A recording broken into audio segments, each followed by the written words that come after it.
Greg Dyke was speaking at a gathering of 40 or so senior football correspondents, sports editors, broadcasters.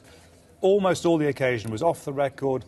This bit, 3 minutes or so, before we sat down for lunch, was on the record, so it made quite clear there's something to report. He referred occasionally to notes, but essentially was speaking off the cuff. He knew we would report this. We were encouraged to report it.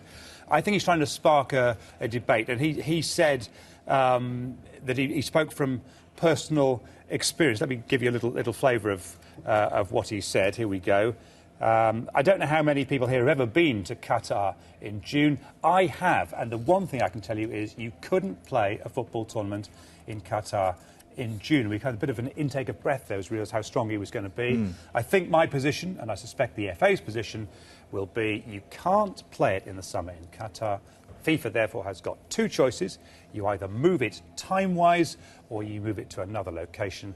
I suspect either ends up in some sort of litigation.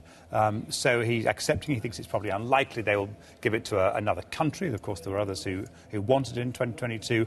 Or they move it to the winter. And the views of the Premier League and a lot of the other major European leagues are very strongly that you can't do that. Scudamore himself addressed the issue when he spoke to the media in Hong Kong a few weeks ago. At the end of the day, ultimately, FIFA will decide.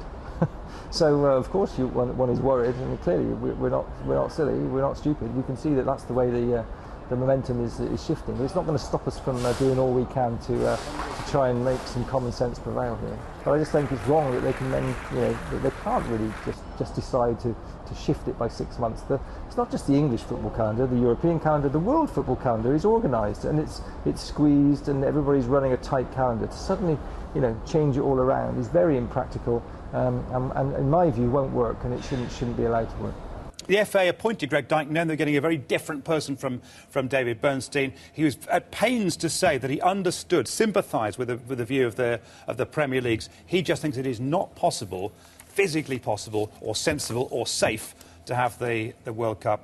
Let's forget it's 2022. It's a long way away yet. We've got time to sort it. Can't do it in June.